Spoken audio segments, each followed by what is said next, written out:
Somos Iglesia Cristiana El Almendro. Fe, oración y servicio. Hola, buenos días familia El Almendro, deseando que para todos y cada uno de ustedes sea una noche de grandes, ricas, abundantes bendiciones. Vamos a ir al texto que está en el libro de Gálatas, Gálatas capítulo 3, versículo 6. Ahí hay un título que dice el pacto de Dios con Abraham. ¿Amén? Dice, así Abraham creyó a Dios y le fue contado por justicia. Sabed por tanto que los que son de fe, estos son hijos de Abraham. Y la Escritura, previendo que Dios había de justificar por la fe a los gentiles, dio de antemano la buena nueva a Abraham, diciendo, en ti serán benditas todas las naciones, de modo que los de la fe son bendecidos con el creyente Abraham. Porque todos los que dependen de las obras de la ley están bajo maldición, pues escrito está, maldito todo aquel que no permaneciere en todas las cosas escritas en el libro de la ley para hacerlas. Y que por la ley ninguno se justifica para con Dios, es evidente, porque el justo por la fe vivirá.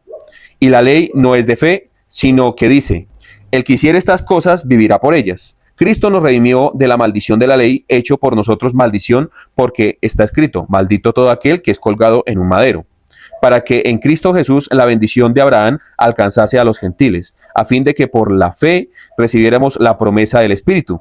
Hermanos, hablo en términos humanos, un pacto, aunque sea de hombre, una vez ratificado, nadie lo invalida ni le añade. Ahora bien, a Abraham fueron hechas las promesas y a su simiente, no dice y a las simientes como si hablase de muchos, sino como de uno y a tu simiente, la cual es Cristo. Esto pues digo, el pacto previamente ratificado por Dios para con Cristo, la ley que vino 400 años después, no lo abroga ni lo invalida, para invalidar la promesa.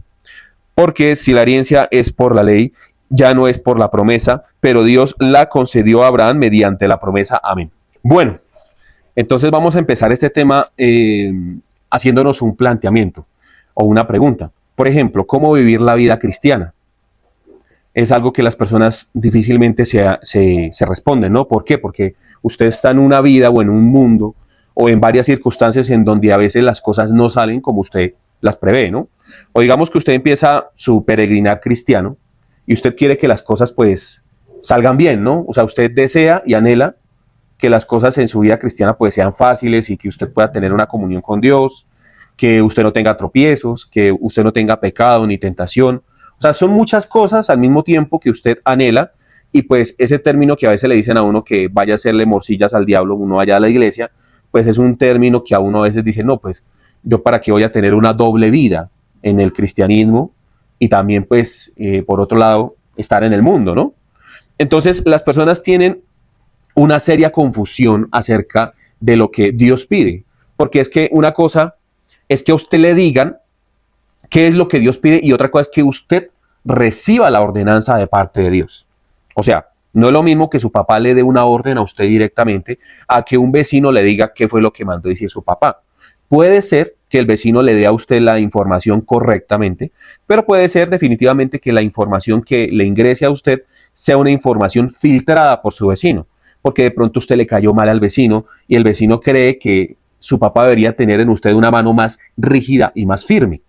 Entonces ahí es donde está el problema, porque es que nosotros tratamos de informarnos es por lo que otra persona diga, ¿sí? Entonces por eso no vamos nosotros a la Escritura. Entonces, quiero empezar con algo que me llamó bastante la atención en este texto. Vamos al versículo 8. Y ahí dice algo. De hecho, vamos a leer desde el versículo 7. Bien, mire lo que dice. Sabed, por tanto, que los que son de fe, estos son hijos de Abraham. Y dice ahí, y la Escritura, previendo que Dios había de justificar por la gracia a los gentiles, dio de antemano la buena nueva a Abraham, diciendo, en ti serán benditas todas las naciones. Pero usted dice, la Escritura. El versículo 8 inicia, y la Escritura. Entonces yo me fui al original y dije, no, ahí no debería decir la Escritura, debería decir y Dios, y el Espíritu, ¿sí o no? Es decir, y el Espíritu de Dios previendo, o sea, mirando a futuro, o Dios mirando a futuro, que Dios había de justificar por la fe a los gentiles. Aquí está diciendo, y la Escritura. ¿Cómo así? Es como si la Escritura fuera alguien, como si la Escritura tuviera vida. Entonces, tuviera una personalidad, exactamente. Entonces, como aquí está diciendo que la Escritura, o sea, este libro, que en ese entonces pues no existía, pero ¿quién escribió la carta a los Gálatas? Pablo. Está diciendo Pablo, y la Escritura. O sea, Pablo le está dando la autoría a la escritura, en este caso, le está dando como el origen a la escritura y está diciendo, la escritura estuvo en ese momento previendo todo esto y le dio la buena nueva a Abraham de la promesa. Pero la escritura tiene vida. Ahí es donde está la cuestión. La escritura dice la palabra, obviamente, lo dice ella misma, que toda la escritura es inspirada por Dios, útil para redarguir, corregir e instruir. También dice que la palabra de Dios está viva y es eficaz. Entonces, la vida en la escritura debe hablarle a usted de la vida de creencia. Vuelvo, lo digo yo, no es lo mismo que usted entienda un mandamiento porque usted mismo lo corroboró, usted mismo se instruyó, a que usted escuche a otra persona que le menciona a usted el mandamiento. No es lo mismo. Y aquí podemos ver que el apóstol Pablo está dándole a la escritura una personalidad, o sea, al libro. Que el libro finalmente es inspirado por Dios. Entonces, he ahí la importancia de leer la palabra. La palabra está viva. El que está muerto es usted. Ahí es donde está el tema. Usted quiere vivir una vida de creencia correctamente. Bien lo hace, o sea, usted anhela. Y de hecho, pues uno desea huir del mundo, en muchos casos uno desea hacer las cosas bien, pero las cosas, la carne, sí mismo, todo coopera para que usted vaya en contravía a Dios. Entonces hay que ser muy claro con las cosas. Una persona no puede entender la gracia y no puede entender el significado de la ley si no lee la escritura. Mire, lo que vemos en la actualidad en las iglesias es algo preocupante, porque los creyentes no tienen Biblia, no saben Biblia. Puede que la tengan físicamente, pero no la leen. El pastor no puede vivir la vida de creencia por los feligreses. El pastor puede hablar muy bonito, puede usted encontrar la mejor alabanza en la iglesia, usted puede llorar, puede quebrantarse, puede salir motivado allí porque el pastor se tiró una predicación maravillosa de la prosperidad o motivacional y usted, mejor dicho, salió allá creyendo que usted puede comerse al mundo a pedacitos. Pero si el convencimiento y el arrepentimiento y la modificación de su vida no viene a través de la palabra, o sea, si su cambio no lo provee la palabra, definitivamente usted va a luchar en su vida de creencia. Esto es algo que no lo enseñan en la actualidad. De hecho, no es fundamental en las iglesias muchas veces traer Biblia o tener una Biblia. Total, usted le pone las pantallas allá atrás y usted lee dice, no, pues yo para qué leo la Biblia. Es que la gente se incomoda con cargar una Biblia de bolsillo o algo así. ¡Qué pereza! Y el tema es que esas pantallas están puestas muchas veces en las iglesias con el propósito de que hayan personas que no pueden ver bien, pues vean la letra ya grande y puedan medianamente leer. Pero usted mira que ni los jóvenes ni los adultos que pueden leer, que tienen buena vista, pues tienen Biblia ni llevan Biblia, porque eso da oso, eso no gusta. Entonces, como usted puede ver acá, la palabra tiene vida, la palabra tiene un carácter, porque la palabra es Dios, Dios es el verbo hecho carne. O sea, aquí lo que está hablando es Cristo. O sea, aquí el versículo 8 dice, y la escritura. ¿Quién es el verbo hecho carne? Cristo. Entonces, y Cristo, previendo que Dios había de justificar por la fe a los gentiles, Dios dio de antemano la buena nueva a Abraham. ¿Sí? Entonces, bueno, usted dice, pero es que Jesús no existía en los tiempos de Abraham. Sí existió. Y de hecho, Abraham conoció a Jesús mejor que muchos creyentes en la actualidad. Entonces, le voy a mostrar que un personaje que vivió hace miles de años conoció a Jesús. Y usted dice, ¿cómo así? ¿Cómo lo conoció? Pues lo conoció porque Dios mismo decidió revelar a su hijo y Jesús decidió revelarse a sí mismo a Abraham. De hecho, Abraham y Moisés fueron considerados amigos de Dios. Entonces, las historias que usted encuentra en la Biblia, por ejemplo, las historias de un hombre llamado Abraham y de sus errores, las historias de un hombre llamado David y sus caídas, están puestas allí para que usted aprenda a vivir la vida de creencia. O sea, nosotros no consideramos la vida de creencia de aquellos hombres en el Antiguo Testamento, y ahí es donde hay un serio problema. De hecho, está el gran problema. Mire, antes de seguir hablando de estos dos temas, quiero hablarles a ustedes del legalismo. Es importante que yo como que empate las tres formas de la ley que he venido hablando durante las tres predicaciones anteriores y que les hable a ustedes un poco acerca del legalismo. El legalismo es un problema. Le voy a decir por qué el legalismo es un problema. Porque el legalismo tiene tres formas evidentes en las iglesias en la actualidad. Si usted evidencia una forma de legalismo en una de estas tres cosas que le voy a mostrar o le voy a enseñar el día de hoy, usted tiene que huir de esa iglesia. A ver, nosotros creemos que nuestra vida de creencia tiene que ser perfecta. O sea, que nosotros no vamos a tener tentación y no vamos a tener situaciones adversas, ¿cierto? Pero cuando usted ya está dentro de la tentación, en usted nace el legalismo automáticamente. Entonces, en lugar de que esa caída, esa situación que usted está viviendo, le muestre a usted que usted está en pecado y que la solución es ir a Cristo, lo que termina es alejándolo a usted de Dios. ¿Por qué? Porque usted no ha entendido el propósito de la ley, sino usted lo que entendió fue el propósito del legalismo en su vida. Entonces, una cosa es la ley y otra cosa es el legalismo. No se confundan. Entonces, si yo le digo a una persona que está en pecado y que está haciendo las cosas mal y que va en contra de Dios, eso no es legalismo. Pero en la actualidad las iglesias neopentecostales, liberales, si yo le menciono a un pastor que está predicando mal las escrituras, y si yo le menciono a un hermano que está haciendo las cosas mal, de una vez va a decir que yo tengo una iglesia legalista. Y no, lo correcto es correcto, aunque no todo el mundo esté de acuerdo, y lo incorrecto es incorrecto, aunque todo el mundo lo apruebe. O sea, las cosas como son. Si usted viene a una iglesia, obviamente usted va a encontrarse de que usted tiene muchos baches y muchos defectos en su vida. Aquí la cuestión no es que usted se escandalice y huya de la iglesia. Aquí la cuestión es que como cuando usted va al médico, le pongo yo un ejemplo práctico, usted va al médico y le dice al médico a usted, valga la redundancia, usted tiene un problema, tiene una enfermedad. Como por ejemplo lo que me sucedió a mí con mi problema de salud. Entonces el médico me dijo, ese problema que usted tiene, yo no lo puedo cauterizar o no lo puedo operar en una sola operación. ¿Qué tengo yo que hacer? Tengo que operarlo 5 o 6 veces. Me dijo, hay veces en donde definitivamente hay que operar más veces. Me dijo, si usted está de buena, nomás lo operaría por ahí 3, 4 veces. Entonces, yo obviamente quedé en una sola pieza porque yo ya me imaginé toda esa mano de cirugías que me iban a venir encima, ¿no? Pero así es la vida de creencia. Usted va al médico y lo tienen que operar varias veces o tiene que tener un tratamiento con antibiótico durante un tiempo prolongado, ¿sí o no? Usted va a la iglesia y usted tiene que tener un tratamiento. Entonces, viene una persona con problema de alcoholismo. Yo no puedo pretender que esa persona de la noche a la mañana cambie. Yo como pastor no puedo irme encima de esa persona a creer que esa persona de un momento a otro por mi voz va a cambiar. Porque como lo dije en un inicio, el que cambia es la palabra. Yo lo primero que voy a hacer es tratar de que esa persona me lea la escritura, que se someta a Dios y que tenga voluntad de cambio. Lo voy a reconvenir al cambio. Pero la obra, ¿quién la hace?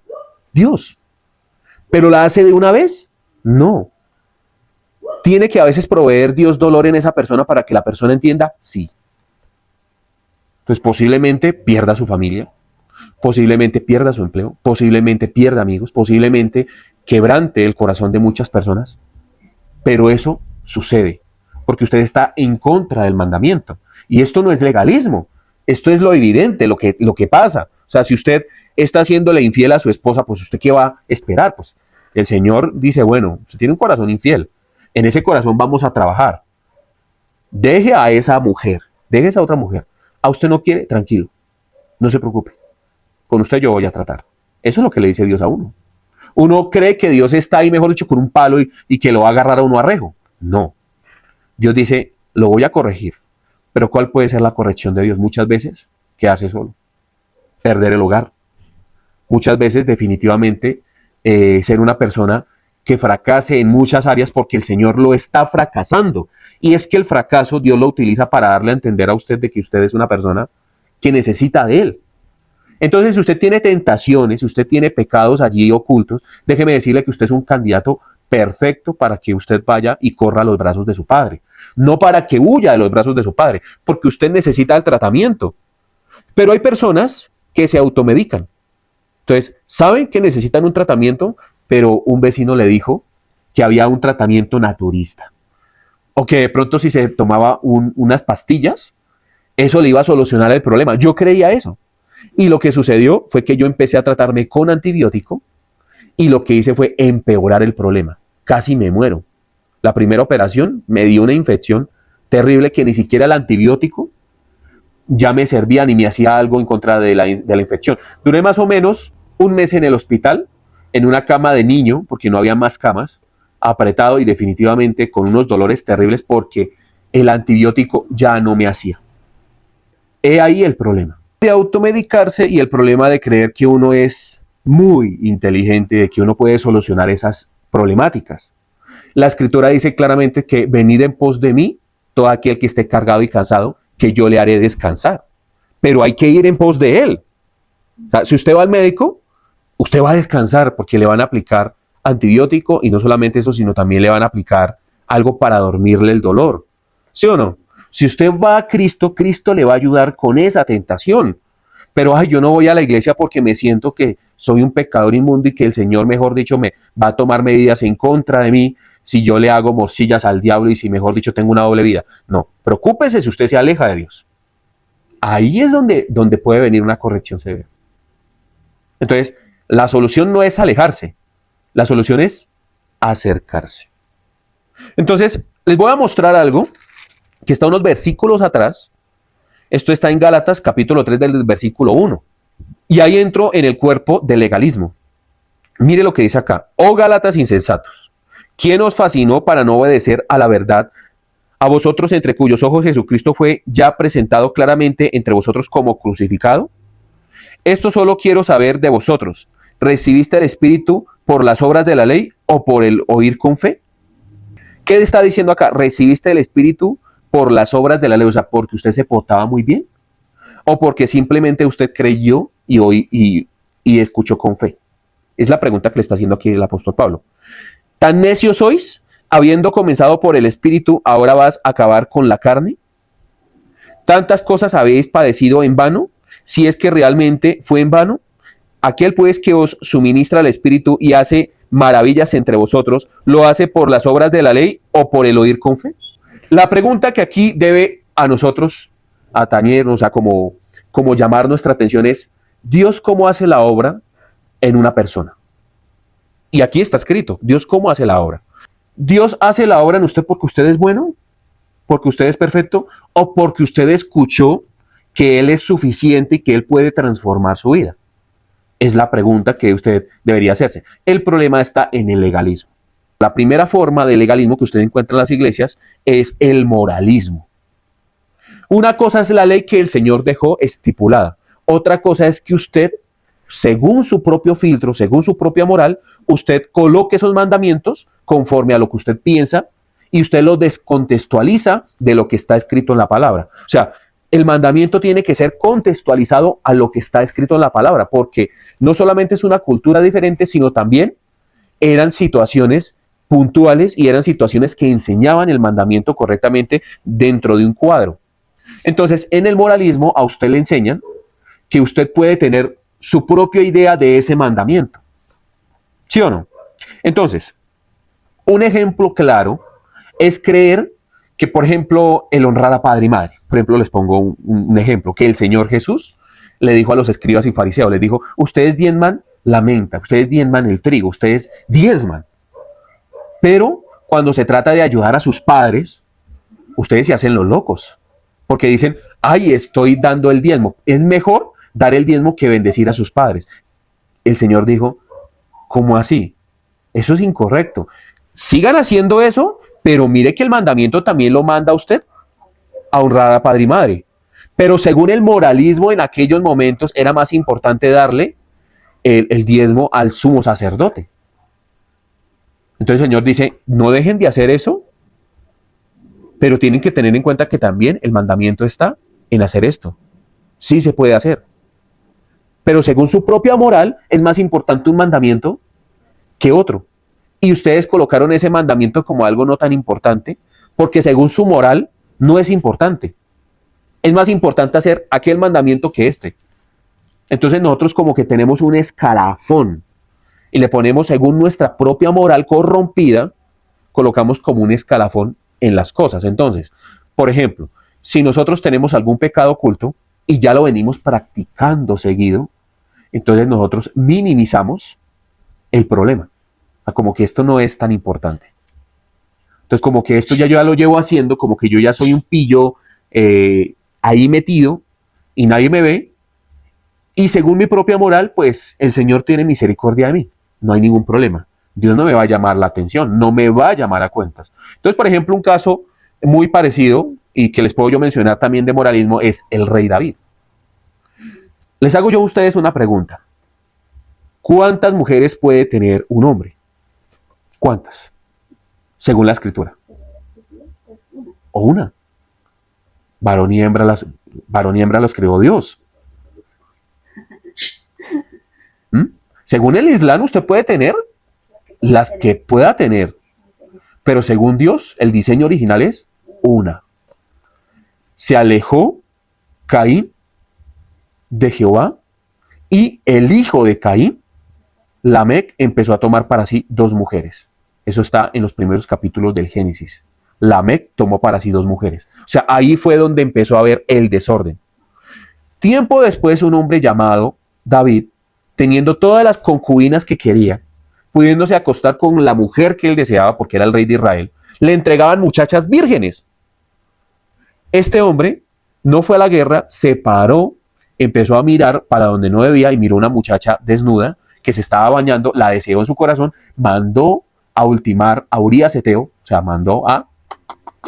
y fue y abusó de esa muchacha. Como es el rey de Israel, para él la ley es diferente según su propia moral. ¿Se dan cuenta? Y en eso caen muchas iglesias. Entonces, por ejemplo, yo tengo el caso, y siempre lo he nombrado muchas veces, en donde yo conozco una iglesia que de hecho yo me congregaba allá, en donde el pastor era rígido con el pecado de los de la alabanza, con el pecado de los demás hermanitos, y mejor dicho, si había que sentar y descabezar a cualquier hermano allí, lo descabezaba. Pero el hermano de él se la pasaba cayéndole a todas las hermanitas de la iglesia. Bueno, todas es una exageración, a muchas. Entre ellas a una muy amiga mía que entonces me contaba, y yo no le creía, ¿no? Porque el hombre era pastor, o sea, el hermano del pastor era copastor de esa iglesia. Entonces ella me decía, no, es que él se la pasa cayéndome, me dice estas cosas. Entonces yo decía, no, ese hombre se ve de una piedad increíble, es un hombre maravilloso. Yo lo miraba y el hombre cuando predicaba, eso lloraba, quebrantado predicando. Y entonces uno decía, uy, este hombre tiene al Espíritu de Dios porque mire cómo se quebranta. Y resulta y pasa que se la pasaba metiéndose con las hermanitas de la iglesia. Pues tenía la excusa, ¿no? Pero el problema estaba en el pastor que dirigía esa iglesia. Porque en lugar de coger y sentar al hermano, y hermano, usted hasta que no me corrija esto, jamás va a poder volver a predicar, pues el hombre lo podía a predicar. O sea, cogía, el hombre, era evidente que se metía o le caía a alguna hermana, el pastor lo ponía en 2 meses de disciplina, y después otra vez lo ponía otra vez a pastorear. Volvía el hermano y volvía hacia lo mismo, y después volvía y lo ponía a pastorear. Volvía el hombre y volvía y se metía con otra muchacha, con otra persona, y la muchacha lo denunciaba, y no. Todo el mundo le caía encima, era a las muchachas, a las mujeres, pero a ese hombre no, porque ¿cómo vamos a hablar en contra del ungido de Jehová, no? Entonces, así somos. Entonces, cuando nos conviene, según nuestra propia moral, ¿nosotros qué hacemos? Excepción de personas. Entonces, ahí es donde hay un serio problema, porque el Señor no va con eso. Dios no va con que usted sea rígido con unos y con otros usted sea hablando. Pero después un amigo que era de la alabanza, pues se metió con una muchacha, la muchacha quedó embarazada y la muchacha terminó abortando por un problema que tuvo ella. Y mejor dicho, el pastor le cayó con todo a ese muchacho. Mejor dicho, le quitó de todo y a él sí no lo levantó a los 2 meses. Entonces, ¿se dan cuenta del moralismo? Esa es la primera fase. Entonces, si usted ve que eso sucede en su iglesia, hermano, vea, palomita, huya de allí, porque ahí no es. La segunda forma de legalismo es quitarle el cuerpo del espíritu a la misma ley. ¿Cómo así?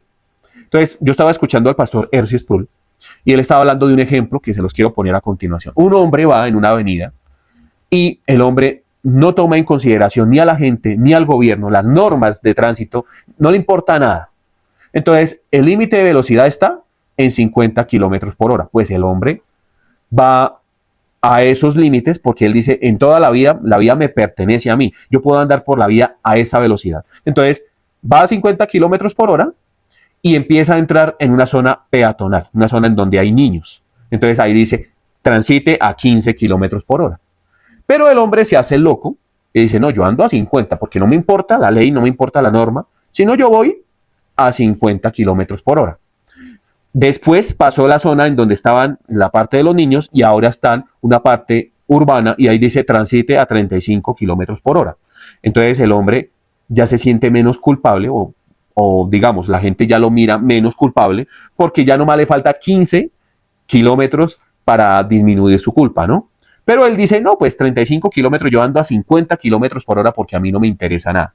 Después entra una autopista y ahí dice, transite a 50 kilómetros por hora y el hombre ahí se mantiene en los 50 kilómetros por hora. Pero en esa autopista hay personas que van a 60, 70 kilómetros por hora, a 80 kilómetros por hora. Entonces ya esa persona a nosotros no nos parece tan mala. Porque si la vemos en esa autopista que va a 50, entonces nosotros decimos, no, esa persona respeta los límites de velocidad. Pero no le tomamos en cuenta ni cuando se pasó los 15 kilómetros por hora o los 35 kilómetros por hora en la zona en donde los niños tenían prioridad. ¿Sí o no? Entonces, de hecho, muchos le darían un premio a esa persona. Y eso es cosificar la ley. Por ejemplo, ¿usted por qué debe obedecer la norma? ¿Porque va a quedar bien delante de otras personas? ¿O porque finalmente lo que es conveniente es obedecerle a Dios antes que a los hombres? Entonces, las iglesias se han convertido en un foco de cambiar lo externo, no lo interno. La ley no la obedecen porque quieren agradar a Dios. Y el Señor Jesús dijo, si me amáis, guardad mis mandamientos. Entonces, ¿por qué obedecen la norma? Por mostrarse buenos. Y eso es fácil de identificar. Yo lo identifiqué, por ejemplo, en el copastor que me pastoreaba en ese momento. Porque el hombre le pedía a todo mundo santidad. Pero yo miraba que era un astuto, un zorro viejo, que lo que quería era dinero, que quería apoderarse de las riquezas de otros, que era una persona que trataba muchas veces mal a su esposa. Pero él le pedía a todo mundo santidad. Pero como él en ocasiones se portaba bien y mostraba esa cara de piedad, entonces yo decía, no, pues es un hombre de Dios. Y como uno le mete en el cuento de que, ojo, usted juzga al ungido de Jehová, ahí mejor dicho, el hombre se la pasaba promoviendo un libro que se llama Perfil de 3 Patriarcas. Y ese libro prácticamente se trata de que, ojo, usted toca o habla o dice algo en contra de su pastor. No hay que decir nada. Entonces, ¿notan el problema? Porque le quitamos el espíritu a la ley. Y el espíritu de la ley es el mismo espíritu de Dios que dio la ley. El mismo Dios dio la ley. ¿Y para qué Dios pone la ley? Pues para guardarlo a usted mismo. Para presentarle a usted finalmente a Jesucristo, pero también para preservar su vida según lo que les he venido mostrando en las 3 predicaciones anteriores. O sea, la ley es buena. De hecho, la ley es en gracia. La ley es gracia. Porque fue dada para la preservación del pueblo. Y gracias a esa preservación es que nosotros tenemos evangelio, tenemos normas. Y no solamente eso, sino también tenemos ética cristiana. Y por último está el legalismo, que nosotros vemos en muchas congregaciones en donde lo importante es poner nuevos mandamientos y esos mandamientos no están en la palabra. Pero como la gente no lee palabra, no entiende la palabra, no contextualiza la palabra, entonces ¿qué sucede? Se los creen, se los comen enteriticos. El pastor se los mete ahí suavecito, hermano. O sea, usted no lo sintió, ¿cierto? Incluso esos mandamientos hace el pastor que sean más importantes que los mandamientos que están aquí escritos. El Señor Jesús vació, regañó, le llamó la atención a los escribas y fariseos porque les dijo hipócritas, porque ustedes le enseñan a las personas a lavarse las manos que para purificarlas antes de consumir los alimentos y dicen que eso es una ley de Dios, pero eso nunca ha estado en la palabra. Nunca fue escrito allí. El purificar las manos no ha estado allí. ¿Me explico? Y así muchos pastores empiezan a meter sus propias doctrinas y sus propias ideologías, sus propios mandamientos para someter al pueblo. Mire, algo que se pide en el Nuevo Testamento es la ofrenda. Estamos ahí. Es algo que pidieron los apóstoles, el Señor Jesús vivía de las ofrendas de viudas, la iglesia primitiva subsistió, creció gracias a las ofrendas de muchas mujeres y de hombres, que incluso vendieron sus propiedades. Es lo que Dios ponga en el corazón de las personas. Bien, ¿cierto? Pero el diezmo era algo que se daba una sola vez al año. Y habían 3 tipos de diezmos que se daban una sola vez al año. ¿sí? El diezmo que usted daba al sacerdote, que era para el sostenimiento del pueblo, ¿sí? A los levitas, ese diezmo era algo que se daba una sola vez al año. El diezmo que usted daba y preservaba para que usted pudiera compartir con su familia, precisamente, por ejemplo, en las fechas como la Pascua. Y la ayuda o el diezmo que se daba para la viuda y el huérfano, pero se daba una sola vez al año. En la actualidad, a usted le piden eso mensual. Y hay pastores que incluso vigilan las cuentas bancarias de muchos creyentes. A mí me pasó, a mí me decían que si yo no diezmaba seguido, que tenía que diezmar todos los meses, aun si no tuviera trabajo como sea, y si yo no diezmaba, yo no tenía la autoridad para poder servir en la iglesia. Y les hago yo una pregunta, y es que el servicio en la iglesia no es una ofrenda. Es que creemos que lo más importante es el dinero. Claro, yo no le voy a decir a usted, yo no voy a coger y quitarle esa responsabilidad de las personas de poder ayudar a su iglesia local y de bendecir, en este caso a la iglesia, para que la iglesia pueda hacer obra social y se pueda sostener. Pero de ahí a obligar a las personas a que tienen que diezmar lo que el mandamiento decía que era un año, que los pastores le coloquen eso a las personas y a los creyentes todos los meses obligatoriamente, ya eso es algo que definitivamente no va. ¿Notan cómo es el legalismo en la actualidad? Moralismo, le quitan el espíritu a la ley y por último ponen sus propios mandamientos. Pero esto no tiene nada que ver con la ley dada por Dios, porque la ley dada por Dios es santa. La ley dada por Dios está hecha para que la cumpla Jesucristo en nuestras vidas. Y que nosotros, al no poder cumplir la ley, nos arrodillemos y vayamos ante el Creador y le digamos, Señor, no he podido, ayúdame, no puedo. Me siento impedido porque tengo dos enemigos terribles. El primer enemigo es mi sí mismo. Yo soy una persona nociva y nefasta. Y no he podido porque no he querido. Necesito que por favor me ayudes. Y lo segundo, tengo un enemigo tenaz y terrible llamado Satanás. Entonces, hay que tener cuidado con esto. Note que les dije de que la escritura tiene vida. Y yo fui al texto y ahí aparece la palabra grafé. ¿Sí? O sea, la palabra grafé significa escrito santo. Entonces, el escrito santo, previendo de antemano la promesa a Abraham, le enseñó a Abraham el escrito santo. La palabra grafé, de hecho, de ahí viene la palabra bolígrafo, al esfero. ¿Sí? Grafo, bolígrafo, o sea, redondo, grafe. De ahí viene la palabra bolígrafo. Entonces, hay que ser muy conscientes de que la vida de fe necesita de algo vivo, y ese algo vivo es la escritura.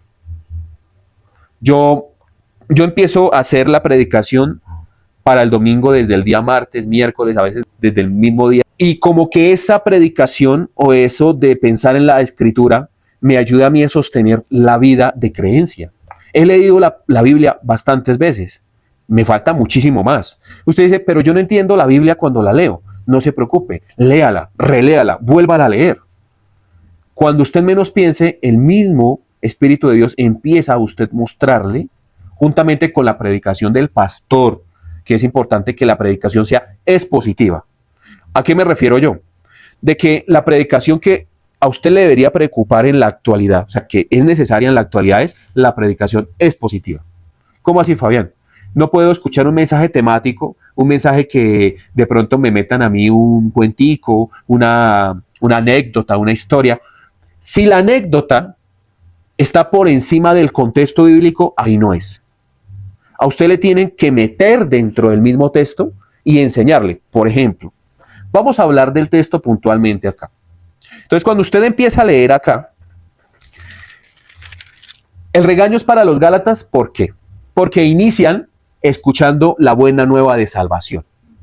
Pero, ¿qué sucede? Después vienen los judíos, los judaizantes en este caso, y les dicen, no señor, no es suficiente la buena nueva de salvación. Usted, aparte de que tiene que oír con fe, usted tiene que obedecer todos los 613 códigos de la ley mosaica.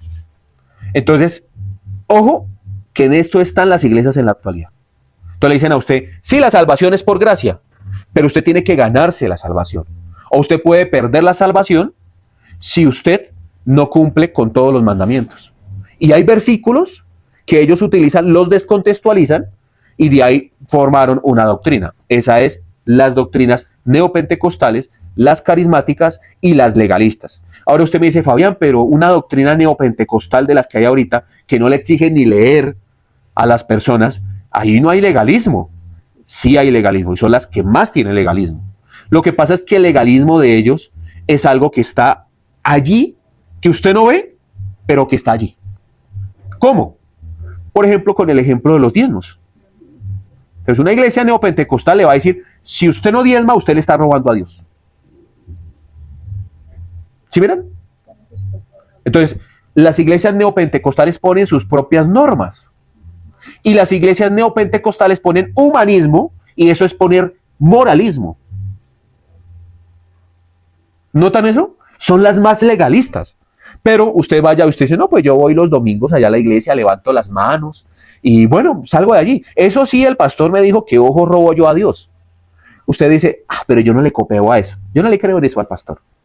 Ese creyente allá del G12 que me dice a mí ese tipo de cosas, yo le voy a decir lo siguiente, usted está equivocado.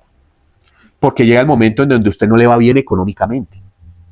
Y usted recordó lo que le dijo ese pastor. Lo que le dijo César Castellanos, que le dijo, si usted no diezma, usted va a ser maldito con maldición por cuanto ha robado a Dios. Entonces, ahí lo ataca usted el legalismo. Ahí. Entonces, no es que usted simplemente vaya allá y no le haga caso al pastor. Y lo más importante, como me lo están recordando acá, por ejemplo, a ver, le dicen a usted que si usted no obedece la norma, o si usted no diezma, si usted no hace lo que ellos piden, que si usted no apoya a los grupos, si usted no le obedece al pastor ciegamente, pues usted está quebrantando los mandamientos y usted no va a heredar la salvación. Entonces yo le hago a usted una pregunta.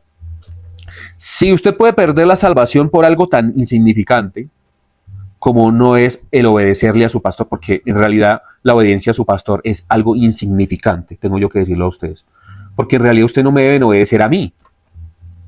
Usted debe obedecer esa a la palabra, porque la autoridad suprema es la escritura. Entonces, si a usted le dicen que por no obedecer algo tan insignificante como la obediencia a su pastor, usted pierde la salvación, y le argumentan esto con versículos, y usted se come el cuento, dígame una cosa, ¿usted es salvo o no es salvo? No es salvo. Y usted va a una iglesia es para recibir salvación, ¿sí o no? Entonces, en las iglesias no están enseñando Biblia, están enseñando legalismo. Están enseñando moralismo, humanismo, leyes propias de ellos. Y no solamente esto, sino que también le están quitando el espíritu a la palabra y a la ley. Ahí es donde está el problema. Entonces, por ejemplo, nosotros los bautistas, porque yo vengo de línea bautista, dicen, es que ustedes predican que definitivamente no es necesario obedecer la ley. ¿Cuándo he dicho eso? Cuando un pastor bautista, mire, yo conozco pastores bautistas hasta de renombre, R.C. Sproul, yo conozco, por ejemplo, al señor John MacArthur, conozco, por ejemplo, al pastor que definitivamente era nombrado y que incluso iglesias neopentecostales las utilizan, el que llaman muchas veces uno de los grandes predicadores, porque el único predicador grande es Jesucristo, pero le llamaban así a Charles Spurgeon, el príncipe de los predicadores, que nunca él quiso tener ese título, pero así le pusieron, ¿no? Porque hay que glorificar a los hombres. Entonces, este hombre también bautista, y yo nunca vi que Charles Spurgeon o ninguno de estos hombres esté prohibiendo o esté incitando a no cumplir la norma. Nosotros predicamos de la gracia porque conocemos la gracia y le mostramos la gracia. Por ejemplo, vamos a entrar en el contexto de la gracia. Porque es que a los Gálatas le pasa lo que le pasa a la iglesia en la actualidad. Yo le predico a una persona de la gracia, pero ahí escucho a otro predicador y ese predicador está escuchando de la ley. Entonces tratan de vivir en dos mundos. Y como está escrito aquí, dice que el que vive, dice, versículo 11, y que por la ley ninguno se justifica para con Dios, es evidente porque el justo por la fe vivirá. Y la ley no es de fe, sino que dice, el que hiciere estas cosas vivirá por ellas. Entonces, usted vive o por gracia o por ley. Ojo, la fe es gracia. ¿Sí? Entonces, o vive por fe o por gracia o vive por ley. Entonces, ¿cómo así, Fabián? Yo no debo vivir por fe. No, una cosa es que usted crea que usted puede ganarse la salvación a través de las obras de la ley. Que eso no se puede hacer. Pero usted debe obedecer la norma en amor. Y el vivir en gracia es que usted ahora tiene a Jesucristo gratuitamente, por gracia, y Cristo es el que transforma el corazón de las personas. Eso es lo que nosotros enseñamos. Nosotros en ningún caso enseñamos de que no hay que obedecer la norma. De hecho, si usted mira las predicaciones que yo tengo aquí en el canal, he hablado en repetidas ocasiones de la ley y de la importancia que tiene la ley en la sociedad y en la vida de creencia. Porque ahí viene lo de la carta de Santiago. Yo te muestro mis obras y ahora tú muéstrame tu fe. No, resultado de tener una correcta fe es que usted hace obras correctas. O sea, si usted tiene fe, usted cree que Cristo está a su lado y que Cristo está vigilándole a usted todos los pasos. La otra semana voy a hablar acerca del pacto de Dios con Abraham. Y quiero hablarles puntualmente de ese pacto porque le va a enseñar a usted a vivir una vida de creencia correctamente. Que de hecho voy a tomar parte de ese pacto y se lo voy a enseñar a ustedes a continuación. Usted va a entender el día de hoy cómo es vivir una vida de fe. Génesis capítulo 22. Téngalo ahí abierto. Téngalo ahí abierto, Génesis capítulo 22. Sobre todo me interesa que tengan abierto el versículo 18. Y usted dice, bueno, Fabián, pero ¿usted para qué necesita ese versículo? Y que lo tengamos como que ahí presente. Porque es que, a ver, nosotros tenemos un serio problema que ha traído la iglesia tradicional o la iglesia romanista. Y es que malinterpretamos textos como Juan 3:16. Dice, porque de tal manera Dios amó al mundo que ha dado a su Hijo unigénito para que todo aquel que en él crea no se pierda, mas tenga vida eterna. Entonces, agarramos ese versículo y decimos, es que Dios murió por todo el mundo. Dios ama completamente al mundo, me ama tal como yo soy y me va a aceptar así como yo soy. Entonces, eso trae fariseísmo ahí mismo. ¿Por qué? Porque Dios no lo ama a usted tal como usted es. No lo acepta ni lo va a tener a usted así igual. Porque el resultado de tener una correcta vida de fe es el cambio. Pero vuelvo, le digo yo, como lo mencioné anteriormente, el cambio es progresivo, progresivo. Ningún cambio en ninguna persona que sea verdadero viene de la noche a la mañana. Eso es falso. Dice la Escritura que más la luz del justo es como la luz de la aurora, que va de en aumento hasta que el día es perfecto. ¿A qué se refiere eso en español? Porque muchas personas no entenderán a qué se refería el salmista, ¿no? ¿Qué pasa cuando anochece? No hay luz, ¿cierto? Pero usted mira que la luz, cada vez que va pasando más la noche, se va poniendo más oscuro, más oscuro. No puedo hablar de las personas que están en la ciudad, sino de las personas que han vivido en el campo. Entonces, usted mira que a esa hora de las 3, 4 de la mañana es una hora muy oscura. La rotación. Hay un momento en donde definitivamente ya no le entra ni un poquito de sol a la tierra y eso se refleja y hace que sea más oscuro. Pero ya cuando empiezan a ser las 4, 5 de la mañana, empieza a haber un cambio de luz. Entonces, mira, usted empezó oscuro, terminó volviéndose esa oscuridad tiniebla y a lo último empezó a cambiar en luz nuevamente. A eso se refería el salmista. La luz del justo es como la luz de la aurora, que va de un aumento en aumento hasta que el día es perfecto. ¿Cuándo es perfecto? Cuando salió el sol. ¿Me explico? Entonces, usted quiere cambiar de la noche a la mañana, no va a ser. ¿Por qué yo les digo a ustedes esto? Por ejemplo, un hombre llamado Abraham, un hombre arrugado, viejito. Dios lo llamó cuando incluso su esposa estaba anciana y ya no le entraba la menstruación, la etapa de la menstruación, ya ella no podía tener hijos. Y Dios se le aparece a ese hombre arrugadito y le dice, de su simiente, vamos a leer versículo 18, en tu simiente serán benditas todas las naciones de la tierra, por cuanto obedeciste a mi voz. Y cuando usted se devuelve a Gálatas, en el versículo 6 del capítulo 3 dice, así Abraham creyó a Dios y le fue contado por justicia. Sabed, por tanto, que los que son de fe, estos son hijos de Abraham. Pero mire lo que dice aquí claramente, en tu simiente, no en todas las simientes. O sea que eso que muchos plantean que Dios ama a todo mundo y lo acepta tal como es mentira. Solamente una simiente, una semilla es la que Dios acepta. No acepta a todo mundo. ¿Cuál es esa semilla o esa simiente que Dios acepta? La simiente de Abraham, la simiente de fe. Pero ¿en dónde empieza y termina la simiente de Abraham? Empieza con Abraham y con la promesa de Dios a Abraham, que Dios mismo jura por él mismo que la va a cumplir. y termina en Cristo. Y Cristo es el cumplimiento de esa promesa. Por eso es que cuando nosotros vamos a Gálatas, y ahí nos vamos a los versículos finales, vamos a leer versículo 16 del capítulo 3. Ahora bien, a Abraham fueron hechas las promesas y a su simiente. ¿Sí mira ahí? Y a su semilla. No dice a las simientes. O sea que el evangelio es exclusivo. Ese tema de que el evangelio es inclusivo es una falsedad. Es a tu simiente, no a las simientes. Como si hablase de muchos, sino como de uno. Y a tu simiente, la cual es Cristo. ¿Notan lo que yo le estoy explicando?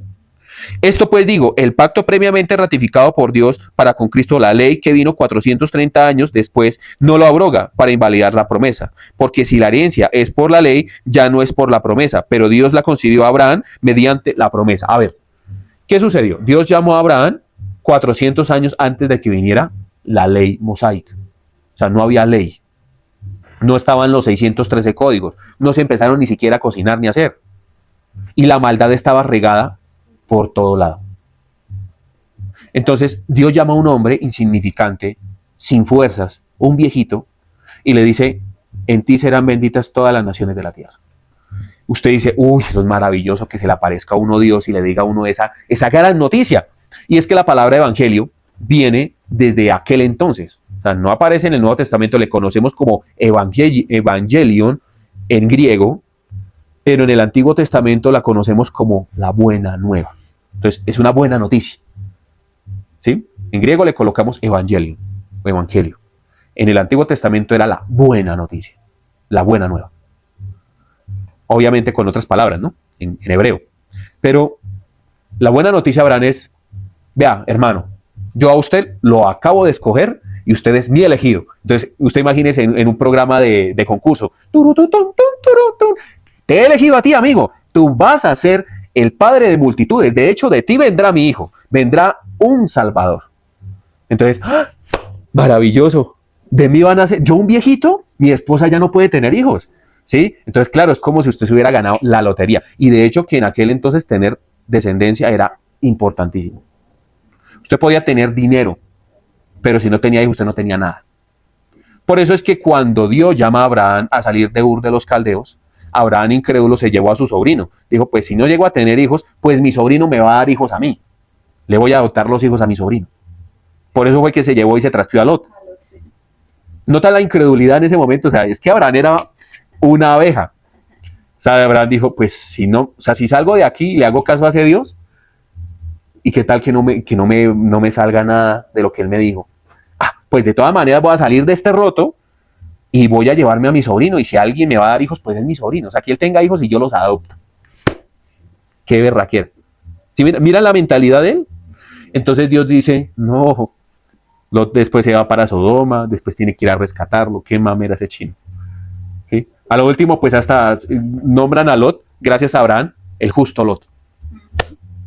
Qué maravilla. ¿Sí? Pero bueno, es que Abraham se pudo evitar muchos dolores de cabeza. Después de eso, no le seguían creyendo a Dios ni Sara ni Abraham. De hecho, por eso es el nombre de Isaac, que significa risas, porque doña Sarita se la pasaba riéndose de Dios y diciendo que acaso yo podría tener otra vez la costumbre del periodo. Eso es imposible. ¿Sí? Entonces el Señor dijo, el nombre de su hijo se va a llamar Risas, por cuanto usted está burlando de mí. ¿Sí? Pero entonces Sara también era una paisa bien astuta. Esa mujer era tan inteligente que dijo, pues yo ya no tengo el periodo. Entonces, venga Abraham, no sea tonto, tranquilo, le voy a poner a mi esclava. ¿Sí? Abuse de mi esclava y tenga muchos hijos con ella. De todas maneras es de mi pertenencia a la esclava. Después la esclava quería ser más que su señora. Entonces Agar empezó a sacarle la lengua a Sara porque no podía tener hijos. Entonces nota cómo nosotros nos metemos también en unos problemas por no creerle a Dios. Bueno, resulta el tema de Ismael. Y hasta el sol de hoy eso le ha costado al pueblo hebreo. Ese pequeño errorcito. Pero finalmente Dios le concede muchos años después tener un hijo. Y este es Isaac. Entonces imagínese esa alegría tan enorme que tendría Abraham, ¿no? Tengo un hijo. Entonces ahora sí voy a tener prole. Ya no me va a heredar ni mi sobrino Lot, ni tampoco va a ser el hijo de la esclava, sino Dios ha cumplido su promesa. Pero ahora se le aparece el mismo presentador y le dice, hermano, así te dice el Señor, me vas a llevar a tu hijo, lo vas a sacrificar en un monte. Entonces, ¿cómo así? ¿Qué es lo que usted me está diciendo? Sí, que ese premio lo tienes que ir a llevar allí al monte a sacrificarlo. ¿Usted qué haría? Yo, Señor, ¿no hay otra manera? Y el presentador le dice, no, amigo, tienes que subir al monte y sacrificar a tu único hijo. Y la promesa. Entonces se pegó el cabezazo, por fin pensó Abraham, dijo, no, él puede levantar a mi hijo de aún de entre los muertos. ¿Quiere que se lo muestre? Vamos a Hebreos. Hebreos capítulo 11. A mí, cómo me gusta este texto, de verdad, es maravilloso. Versículo 8. Por la fe Abraham, siendo llamado, obedeció para salir al lugar que había de recibir como herencia, y salió sin saber a dónde iba. Por la fe habitó como extranjero en una tierra prometida como en tierra ajena, morando en tiendas con Isaac y Jacob, coherederos de la misma promesa, porque esperaba la ciudad que tiene fundamentos, cuyo arquitecto y constructor es Dios. O sea, una ciudad no hecha por manos humanas, sino una ciudad hecha por el mismo Dios. Seguimos leyendo. Quiero que tengan eso aquí en la mente. Versículo 11. Por la fe también la misma Sara, siendo estéril, recibió fuerzas para concebir y dio a luz aún fuera de tiempo de la edad, porque creyó que era fiel quien lo había prometido. Pero el texto en Génesis me dice que se la pasaba riéndose, ¿no? Pero después creyó. Versículo 12. Por lo cual también de uno, y ese ya casi muerto, o sea, Abraham, salieron como las estrellas del cielo en multitud y como la arena innumerable que está a la orilla del mar. Conforme a la fe murieron todos estos sin haber recibido lo prometido, sino mirándolo de lejos y creyéndolo y saludándolo y confesando que eran extranjeros y peregrinos sobre la tierra. Entonces, hasta ahí, usted dice, ellos murieron y no recibieron lo prometido. Está hablando de Abraham, Isaac y Jacob. ¿Sí? Vamos hasta ahí. Versículo 14. Porque los que estos dicen claramente dan a entender que buscan una patria. Pues si hubiesen estado pensando en aquella de donde salieron, ciertamente tenían tiempo de volver, pero anhelaban una mejor, esto es celestial. Por lo cual, Dios no se avergüenza de llamarse Dios de ellos, porque les ha preparado una ciudad. Por la fe, Abraham, cuando fue probado, ofreció a Isaac, y el que había recibido las promesas ofrecía a su unigénito, habiéndosele dicho, en Isaac te será llamada descendencia, pensando que Dios es poderoso para levantar aún de entre los muertos, de donde en sentido figurado también le volvió a recibir. O sea, que Abraham dijo, si Dios le dio vida a este cuerpo viejo y le dio a mi esposa fuerzas para dar a luz, a mí me puede devolver a mi hijo, lo puede resucitar. Pero yo, ¿por qué les menciono esto? Porque el tema de la vida de creencia que quiero mostrarles el día de hoy a ustedes es que el premio no está aquí. Nosotros somos extranjeros y peregrinos en una tierra que no nos pertenece. Como usted leyó allí claramente, que ellos anhelaban una patria mejor. Esto es la celestial. Nosotros trabajamos es por tener una patria aquí, no por tener un lugar en el reino de Dios. Por eso no leemos la Biblia. Por eso no vamos al Creador. Tenemos una debilidad y en lugar de acercarnos a Él, huimos. Porque estamos centrados en la patria que está aquí. No estamos centrados en la patria que está allá. El Señor Jesús dijo, a donde yo voy, mi Padre tiene mucha habitación, muchos lugares. Yo, muchas mansiones, dijo, yo iré y prepararé el lugar para vosotros. Nosotros estamos pensando en los tesoros aquí. Y ahí es donde está el problema. No nos centramos en los tesoros venideros. El Señor dijo, no hagáis tesoros en la tierra en donde todo es corrompido y se daña. Mire, yo he tenido cosas caras, pero esas cosas se me han dañado.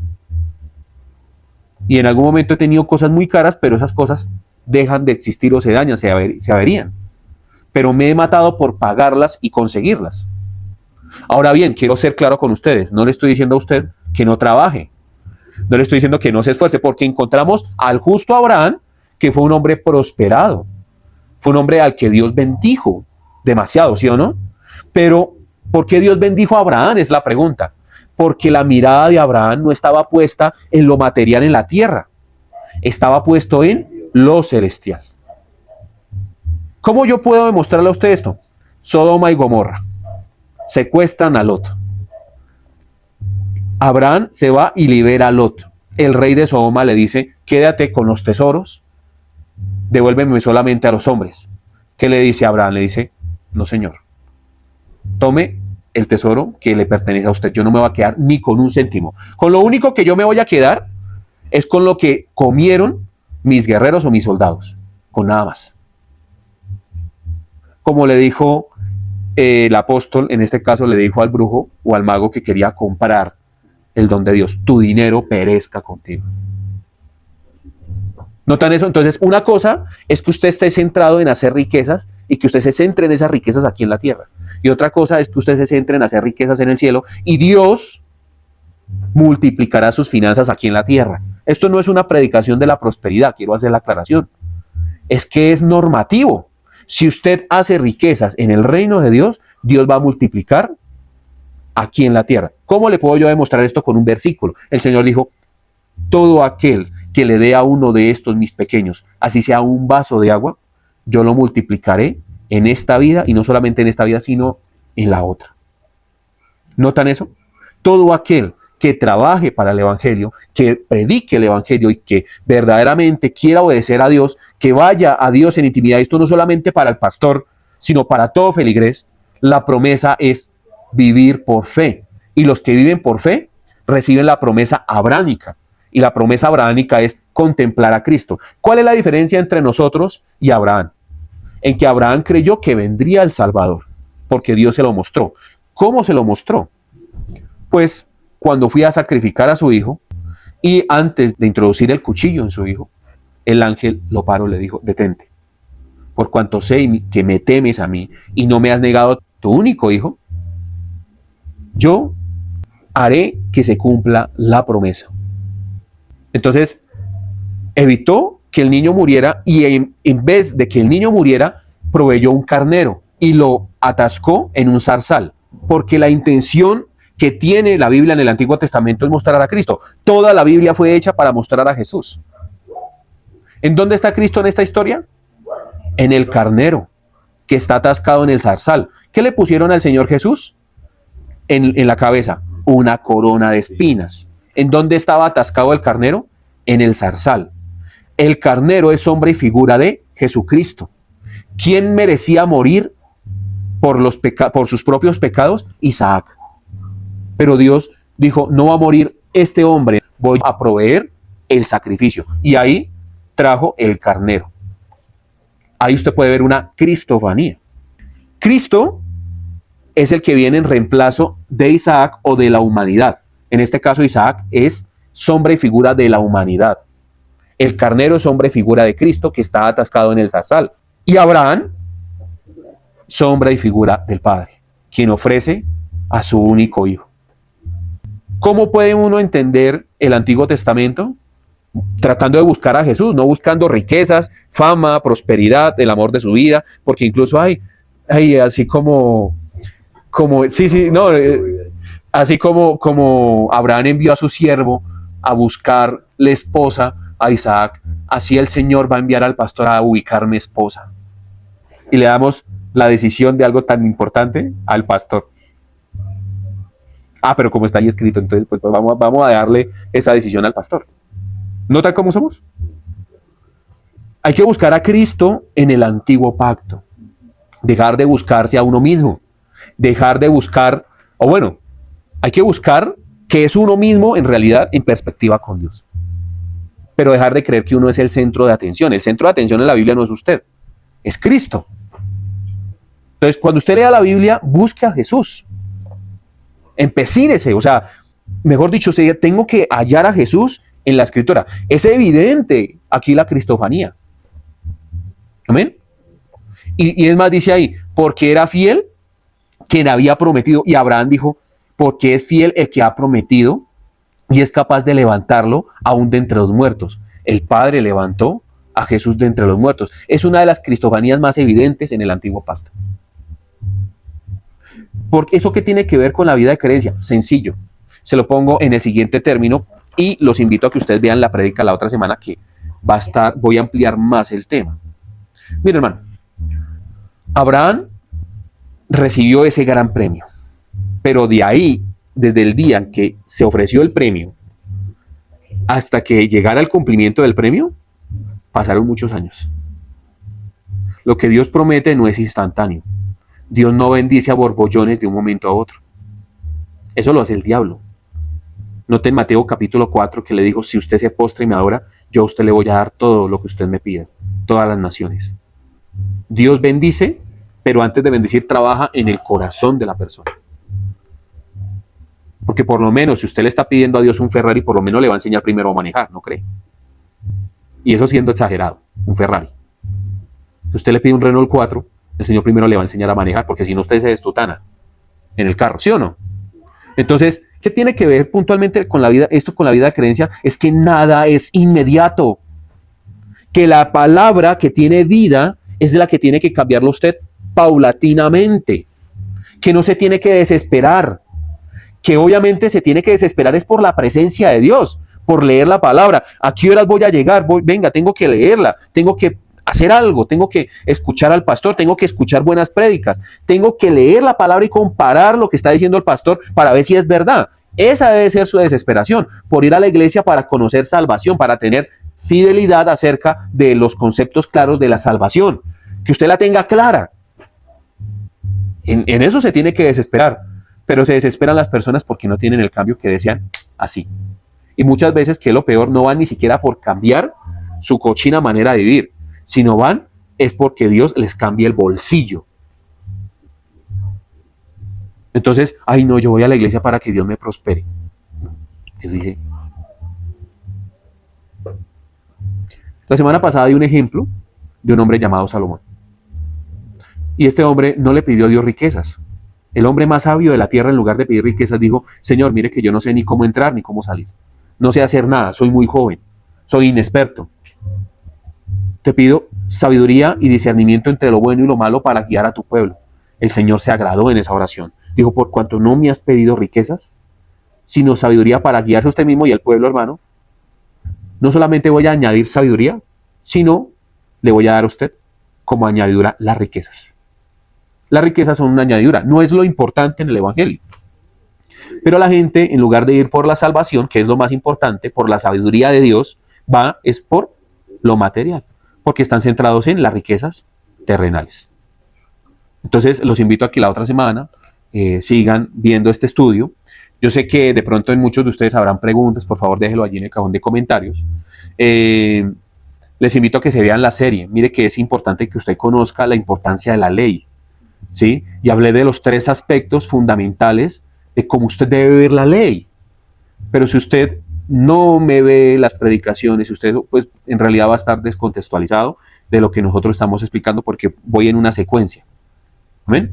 Los invito a que no solamente nos sigan en este canal, sino también en nuestros 2 nuevos canales. El primero es Palabra y Verdad. En este canal usted puede encontrar cortos de predicaciones, o sea, de estas predicaciones, también contenido relacionado con apologética y defensa en contra de las malas prácticas del Evangelio.